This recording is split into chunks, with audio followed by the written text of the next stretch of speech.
What's up guys, today we're going to be talking about this, the GoPro 9. Stay tuned.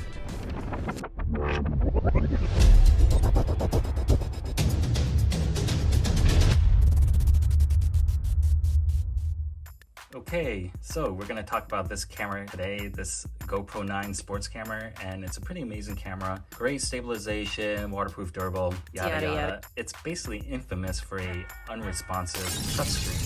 So GoPro, they have updated the firmware recently to 1.6 and has vastly improved the screen responsiveness. So good on you. Good job, GoPro. But I updated my GoPro and I've tested it. My old technique that I've been using so far in the past still works better than this updated firmware. So I just basically want to tell you what technique I've been using to improve the touchscreen responsiveness. And it basically has to do with this. And I guess what Steve Jobs said is right. You're holding it wrong. And so, there are definitely two camps. Some people who say it's responsive enough, and there's other people who think it's very horrible. And I think it might be due to the way that people are interacting with the housing.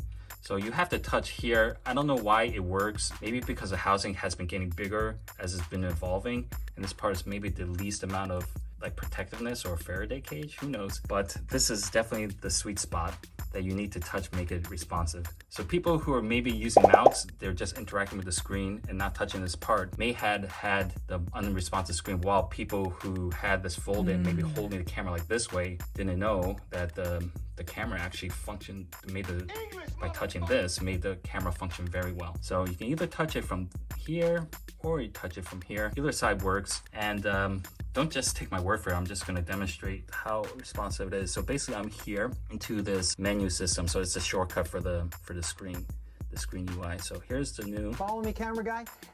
And it's not bad. Actually, this is a lot better than before. Let's go. Oh no. So you can see it jumping a bit. Just a little bit, right? But much better. Definitely much better than before. Now let's place our finger here and then try it out. Let's see how it goes. See if we can get improvement. Just run it up and down. And notice how fast it's going through the menu. And going up and down fast. And you notice it's actually not skipping like before. For some reason, touching this thing right here, it just makes it work much more responsively. So that's it. So you guys can comment below if this technique works for you. Hopefully it does. And if it does, you can like, share, and subscribe, and that helps the channel. So thanks for watching, and I'll see you next time. Yeah.